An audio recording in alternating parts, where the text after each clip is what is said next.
Hello, good evening, viewers. This is attorney Gehi, and this is a live show. So as mentioned to you, this is going to be a very important show for people in connection with answering your questions. So as always, we are going to talk about the headlines for the day, and after that, we are going to take some questions and answers. So the most important headline is for dreamers or DACA recipients. There's some news from immigration, and USCIS is saying that it will be accepting DACA renewals at the stage. So if your DACA has expired, and if you've been a previous recipient of DACA, you will be able to extend your status. So that means you can apply for an extension of your DACA. So that's number one. And secondly, in future, if you are going to get a work permit, or if your DACA is extended, instead of 2 years, it was going to be for around 1 year. So these are some important things which are coming out from immigration about DACA recipients. Now, there are people who have been asking us that I am eligible for DACA and I want to apply it for the first time. Am I eligible for it? The answer is no. USCIS has said that it's not going to accept any new applicants for the DACA program. And people who want to apply for advanced parole can apply, and which means that they're going to look at the application very carefully and decide whether this particular DACA applicant is eligible to travel. So those are some important issues that are coming out at the stage from the world of immigration in connection with DACA. So in terms of asylums, what I've seen is that people are still applying for asylums, and especially people who entered with a visa. And if you're within the 1 year period, you should definitely apply for your asylum application. And the new rule has taken into effect from August 25th. So if you entered before August 25th, you should still consider applying for your political asylum applications. Some more news coming from a lot of people who are kind of very much worried. Now, this is applying to people who are in love with someone abroad and they wanted to go and get married and they're unable to travel because of COVID. What are their options? That is something that we're going to discuss. So, what we can do in those situations is that if you are an American citizen and if you met someone abroad recently, I would say in the past 2 years, and if you're unable to get married, we are doing a lot of fiancé visas in such cases. Of course, this is based upon my personal experience that the burden of proof in fiancé visas is much higher than what is required in a marriage-based immigration case. So sometimes people tell me that my fiancé visa has been denied. It is because the proof requirements in these cases are very high. So, and sometimes consulates are very kind of, difficult when it comes to fiancé visas, especially when they suspect the relationship between the parties. So those facts are very important for all of us to know that fiancé visas can be difficult at times, and because it's nothing to do with your lawyer, it's a lot to do with of how they are processed by immigration officers, especially by consulate officials, and sometimes they do take a very, very difficult stand. Excuse me. So today's show is mainly about you. Excuse me. It's about your question and answers with Attorney Gehi. So if you're watching this show on Facebook or if you're on YouTube, if you're on Zoom, so you can ask us your questions and I'll be happy to answer you the questions. And this show is being recorded. So please make sure that your questions are appropriate for our users, because sometimes we also have children who are under the age of 18 who are on the show. So make sure that keep the show very respectful for the benefit of the entire community. So therefore, we make sure that exactly no slang words used, and we need to be respectful, because sometimes we have minors watching the show, and they do have every right, because our cases sometimes are focused on special immigrant juveniles, but we'll also be talking about the rights of juveniles as to how they can apply for their green cards. So respectful behavior will be a must on the show. because sometimes we have children under 18, and therefore please do not use any unprofessional language during the show. So there's a question from Razia, and I have a question. My mom is over 70 years old and lives in New York. She's planning to move to Denver, Colorado. What's the possibility that she would have no issues with health insurance there? So that is a question of state law. So you need to go to the local office and check with the Medicare office.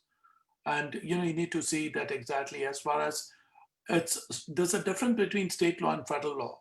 So if there's a question that concerns state law, then your best bet would be to check with the authorities over there about basically the issues that pertain to healthcare over there. So she has Medicare and Health First New York insurance and green card holder. So I don't see it to be an issue. This is my general advice to you, but you should also check with the authorities in Denver, Colorado.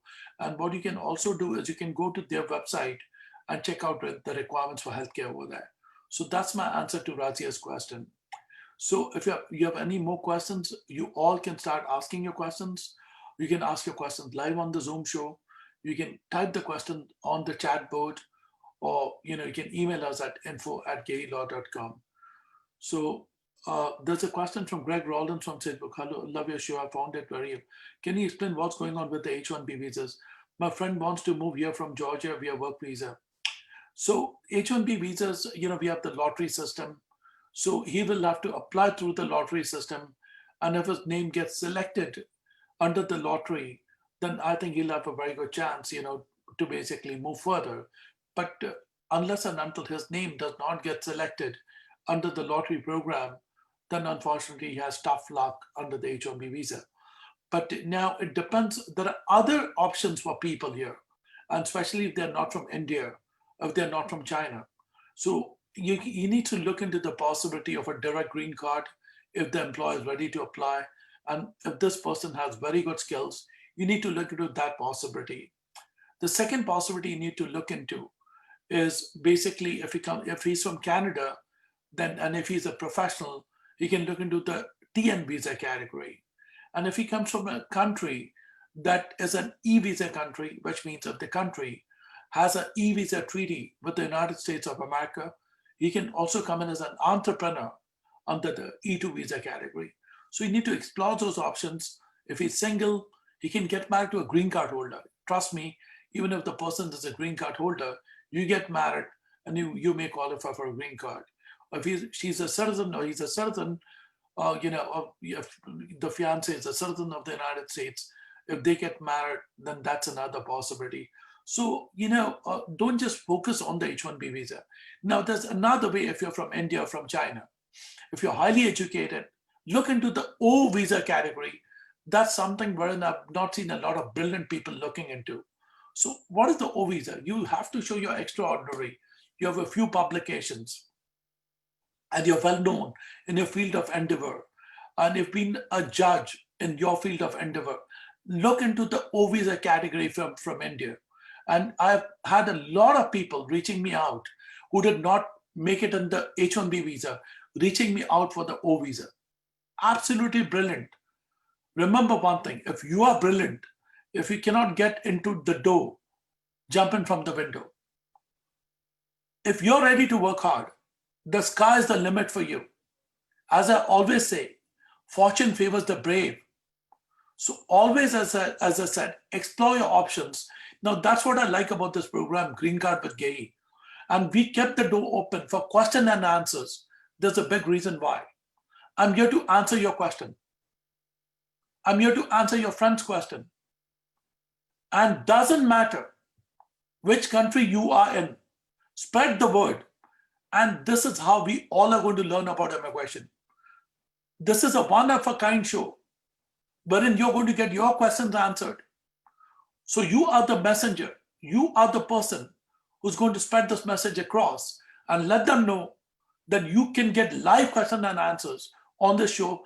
And we are going to continue forever on Green Card with Gehi with your questions and Attorney Gehi's answers. So let's take the next question here. Our specific question about applying for green card family immigration. My sister is a US citizen and wants to apply for my dad. He does not have a birth certificate. What are the alternative documents needed? Number one is that first he should try to get the birth certificate. If not, there are very specific requirements under Indian law, depends on the state where your father was born, whether it was in India, Pakistan at that time, whether it was a common country. That's number two. Thirdly, what you need to do is you can email me what you have, and I can look into it and I can let you know what your options are. You can email us at info@gehilaw.com, so that we can review it further for you. Because these things are pretty tricky, and I'll tell you why. Because what I've seen is that when you apply, and if you don't have the right documents, immigration is going to come up with a huge RFE, which is mainly tilting towards a denial. So therefore, what you can do is that you can actually, now this is my answer to MS. MS can actually email us, and then we can look into further into this particular issue. And this is the trickiest part of the whole case. So email us, and we'll be happy to call you back. Please do mention your phone number, and office will try to get in touch with you. So very good question from MS. Now let's see from, okay, now this is from Lord Hanuman Puja by Simi and Samba Siva to all panelists. So good evening, and hi, I got a question. I was married to a US citizen. I got citizenship through him. Okay. After getting citizenship, he took me to India and divorced me. At the time of divorce, he said he abandoned me for a specific date, that is a date before I took oath ceremony, as a cause of action. Divorce was about 2 years after the oath ceremony. Whether this has an impact if I submit the divorce document to process green card for my current husband. Critical issue for me to watch at. There's a way that you can fight this case. And the way you can fight it is by stating that I want to see at what point of time you were served with the divorce first. I want to see whether you signed the affidavit of divorce. I want to see whether exactly he went for a one-way divorce without serving you with the papers. Then I can answer the question for you. So the easy way for you to do it is to send me a copy of the divorce decree so that I can review it and we can get in touch with you. So as you know, the best way to reach us for Simi and Samba Siva is to email us at info@gehilaw.com. Then I can review the divorce and let you know what will be the consequences in this particular matter.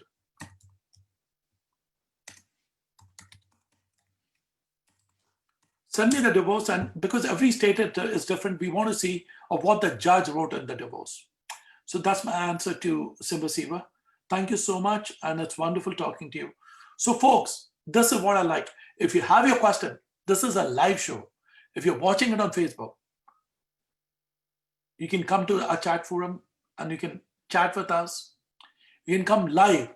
I want to see some people coming on live on the Zoom webinar to ask the questions. It's fantastic when you're live, and it's such a pleasure interacting with people when the show goes live. And also, if you're watching it on YouTube, come on, let's talk. Remember, Wednesday, 6:30 p.m. Eastern Standard Time is your time with Attorney Gehi live. Doesn't matter whether you're in Saudi Arabia, doesn't matter if you're in Australia, doesn't matter if you're in the UK, if you're in Canada. Ask me your question if you want to settle in the United States. So this is a very special time given. Now, there's another good question coming here. Hello, good evening, Jeff. Jeff D. Michaels. I'm legal in New York City from Poland. I overstayed my visa. I need medicine from my doctor. Will I be safe to go to the doctor from ICE? If you go to your doctor, I don't see that to be a problem. A doctor is not going to report you to ICE. So I think you should go to your doctor, and I feel like you should be fine, Jeff. Please take care of your health. And Jeff, since you're from Poland, jak się masz? I hope you're doing well. See your doctor. I don't see that to be a problem. And there's nothing for you to worry to see a doctor. Thank you, Jeff, for your question. Zenkuya, and take care of yourself. And we'll talk further if you need any help. Good question from Jeff. So if you have any other questions, keep posting them. Come live on the Zoom show. Let's talk. And I'd be happy to answer your question. So next question from Mike Gonzalez. ¿Cómo estás? That's what I have to say to my friend, Mike Gonzalez. How can I become a lawyer when I have no background in law? So bottom line is you have to go to law school, and after you graduate from law school, become a buenos abogados and a buenos amigos, and my good wishes are with you.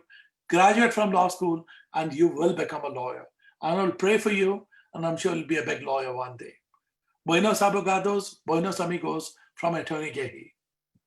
So that's my answer to Mike Gonzalez. Bill Withraj from Facebook. Can I adopt from another country when I live in Albania? So if you're living in Albania, you need to look into Albanian laws, whether they allow you to adopt. And I think if you're a person of good moral character, my advice is general in nature. I'm not talking to you as a lawyer. I'm talking to you off the record here because I'm not a lawyer in Albania. So you need to look into the laws of Albania. And if they allow you to adopt, and most countries do, then I don't think so you should have a problem in adopting from Albania, I believe. So we also have clients from Albania in the United States. We have clients from every ethnic background. And in fact, we have clients from all over the world who come to us for immigration matters. And the good news is that even if you want to retain us, email us at info@gehilaw.com and let us know that you want to have a Zoom meeting, especially if you're a corporation and if you want to start your business in the United States. If you're from Canada and if you want to start your business in the United States, if you want your fiance to sponsor you, and if your fiance is busy, contact us so we'll get in touch with your fiance. Or if your US citizen spouse is busy, you can contact us via Zoom. And we've been having so many people contact us and from different countries. That's what I like about the Zoom show. So now Nazia Ali has a question. Firstly, good evening, Nazia. I applied for my husband and 2 daughters for immigration. I'm in Canada at the moment and living here with my husband. My cases have been sent to Mississauga for further processing. They need more documentation, including, firstly, Nazia, unfortunately, I'm not a Canadian lawyer. So you will have to reach out to a Canadian lawyer, or you can call up Canadian Immigration and inquire about what's going on with your case. So I think you seem to be in good shape, but the best thing for you to do is to call up the Canadian immigration authorities or email them to ask them what are the missing documents. As I mentioned, I'm not a Canadian lawyer, but what I would do if I were you, I would get in touch with the Canadian immigration authorities and ask them, why is this case pending for such a long time? That is my answer to Nazia Ali's question. So let's see some more questions, and I'm here to take your questions and would love to answer them. And thank you so much for watching the show. Let's keep the ball rolling. A question from a viewer was that, very, very good question, was that I am living in a country that does not allow gay marriages. I am living in a country that does not allow gay marriages. And I'm in love from someone from the United States of America. How can I come here? This field of law is one of the most complicated fields. We've had clients, and they've been coming from the show. They're American citizens. They've met the partners of the same sex in a foreign country. And we have been successful in those cases in getting them a fiancé visa. So a fiancé may be an option for you. Prior results do not guarantee future outcome, but a fiancé visa may be your best bet in such instances. So that's my answer to some of the questions that I've been getting at info@gehilaw.com. That's one thing I must tell you. If you need answers and if you're serious about retaining an attorney, info@gehilaw.com is the answer. Another question from a person from Saudi Arabia. The person said that my children want to have the education in the United States and they are under the age of 21 and own a lot of businesses in Saudi Arabia. But I don't want to come and work in America and I'm ready to invest the money. What is the procedure? If you have $900,000, there's some good news for you. You do not have to work for the company. You can apply for the green card under the regional center program.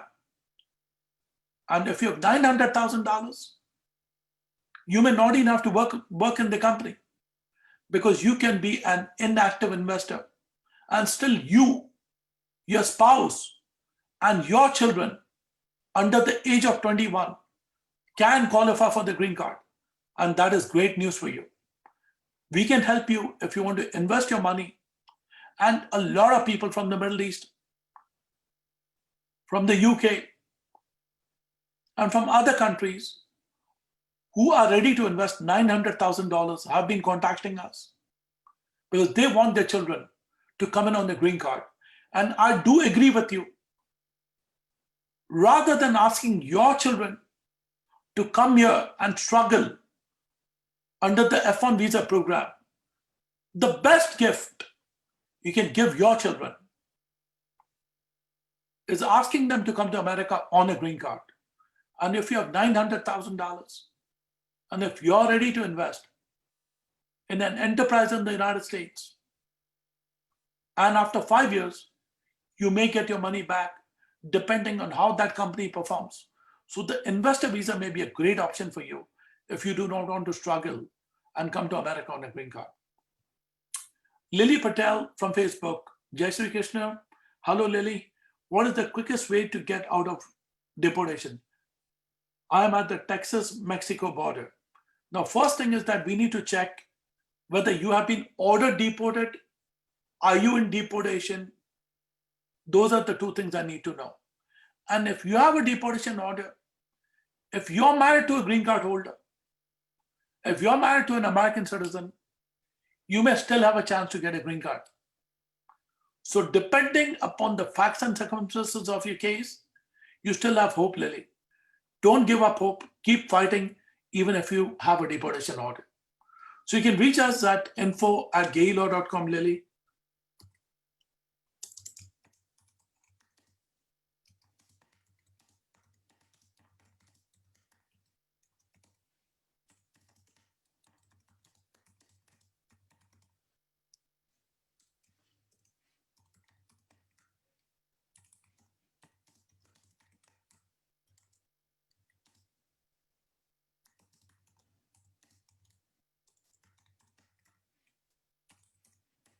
You can even WhatsApp us these days from, I need to thank basically the people behind the show that they even have the WhatsApp feature. If you don't have the time to email us, use the WhatsApp feature. It gets to our office. So you can even use the WhatsApp feature. We have that installed on our site. So that is something that I think, is another way to get in touch with us. WhatsApp us and we'll do our best to answer your question. So folks, this is such an interesting session. Greg Rollins from Facebook. My friend from Georgia asked me how long can he stay in the US if he gets an H1b. So your friend can get 3 years and he can extend his visa for another 3 years, 6 years. And if he's applies for the green card, and if there's labor spending for more than 360 days, 365 days, or if it's I-140 spending for a long time, then he can extend it for longer. So that's my answer to Greg Rollins about basically what he can do, in this regard. So as I said, keep sending your questions on Facebook or right now. I want to see some people on Zoom, folks. Come on. I'm waiting for you on Zoom. And thank you so much to every wonderful soul for keeping this show so kosher, so nice, and so wonderful. And one thing which I would request, if you're watching the show, I just want you to continue coming to the show and spreading the word. So, there are lawyers who charge money for some advice. We make it free on the show if we can help you. And a lot of your friends can benefit. On this show, we can help you with a lot of advice that may be very helpful to you. All right, Larry Shlom from Facebook. Is there a public space by the government for law information? Yes, if you're looking at information about US immigration, you can go to uscis.gov. That's where you can find information about immigration. And that's how you can know about the laws, and that will help you a lot. So let me see, I have some more questions here. I answered Rajya's question. I have a specific question over a plug for my family, my sister, and we answered that. How many days are required to be physically present to keep immigration status or to be eligible for US citizen? So this is a question from Asif. Asif, this is what you can do. You need to basically make sure that you're not outside the United States for more than 6 months, because nowadays they've started questioning people. So be very careful in that regard. Because then that also affects you under Section 316 of the Immigration and Nationality Act when you apply for US citizen. So please don't try to stay in this country and do not be outside for more than 180 days. But if you're out of the country for more than 365 days, they will not even allow you to come back to America. Sad, but that's a reality. Now, this is very important. The next question. Someone asked me a question. I am outside the United States for more than 365 days because I was sick. Because I was sick. What can you do? I'll tell you what you can do. You can fight this case in federal court if you want to come back. That would be your best bet. I have another question on T1 visa. How difficult is to get these days? I'm a systems analyst, project manager. I've helped a lot of people who are systems analyst and project manager. If you have the right qualifications, if you have the right sponsor, make sure that you go with the right law firm to apply, and I think you should be fine with that, depending on your qualifications. You can email us. If you have a sponsor, we'll be happy to look into your qualifications and advise you accordingly. Fantastic questions, folks. 5 more minutes, and let's have some more questions. Let's see who's the next lucky one. Don't send me a question at 7, because that'll be my last question for the day. Try to basically, let's wind up before 7 p.m. 5 more minutes for questions, and shoot your question. I'm waiting for your question, and I'll be glad to answer the same. So folks, in the meanwhile, a very good question came up to me. Listen to this question. This is from a person who was married to somebody. He got his work permit, and the relationship broke up between the US citizen spouse and this person before the interview. Then they got divorced. He did not go for the interview. Now he's married to another person, and he's worried that will that case come up? The answer is yes, that case will come up. What you should do, make sure that you go with a very experienced law firm and take an attorney with you inside the room for the interview. People ask me, am I allowed to take a lawyer with me inside the room for the interview? The answer is yes. And yes, you can record my statement. You are allowed to take a lawyer with you for an asylum case.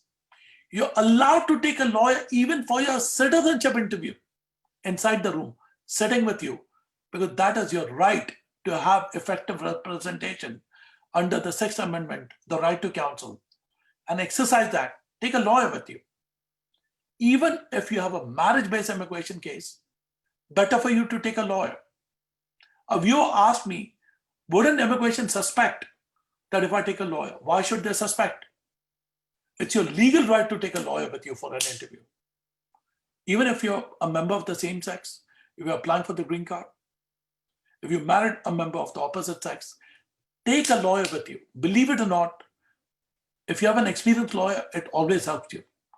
It helps you to protect your rights. Sometimes people get this to me. I spoke to the immigration officer. He told me that this is the law. No, an immigration officer is not allowed to give legal advice. Yes, he's not allowed to give legal advice. Sometimes they do that, but if something goes wrong, you don't even have a cause of action against them. So you can do your own legal research. Speak to any attorney of your choice. You don't have to come to us. But only a lawyer who represents you has a right to give you legal advice. Not even a judge. He'll tell you to get a lawyer. That's American law. So another question here, I have another question on TN. How difficult is it to get it these days? I'm a systems analyst. The answer is yes, you can qualify. And I believe, make sure that if you have the right documentation, if you have the right paperwork, I don't see it to be a problem. And I'm sure you should be qualifying for your TN visa. So folks, if there are any more questions, let's see who's the last and the lucky person so I can take the question. then we can take it from there. Currently, US immigration is on hold until January 2021. My visa category date is current, but I cannot visit as US immigration is not processing the case. Asif, unfortunately, you will have to wait. We can't do anything about it, but make sure that keep kind of proceeding with your case in a sense, keep doing your follow-ups, and I'll pray for you that once immigration opens up, you will be in the country. So that's my answer to your question. And so, folks, the instant program constitutes an attorney advertisement under the laws of the state of New York. We handle immigration cases from all over the United States and the world. If you have any questions, email us at info@gehilaw.com or come in and see us Monday to Saturday. Doesn't matter where you live. We have people coming in from Pennsylvania, from Connecticut, from Georgia, from everywhere, from New Jersey, New York, California. So we are seeing people on Saturdays, especially for people who are coming from out of state. So we are keeping the office open on Saturday now because of the Zoom show, wherein people have said, we want to visit you personally, come in and see us, and we'll see you again. And the instant program is an attorney advertisement. Prior results do not guarantee future outcome. We handle immigration cases from all over the United States and the world. Our personal consultation for people who want to retain an attorney is free, but if you're doing your own case, you can call USCIS and talk to them. Thank you. We'll be back again next week, 6:30 p.m. Eastern Standard Time, Green Card with Gehi. Keep watching and spread the word, spread this video, and let your friends know that we will be taking your question and answers. So the name of the show is Your Question and Answers on Green Card with Gehi. Thank you. And don't forget to watch us next week only on Green Card with Gehi.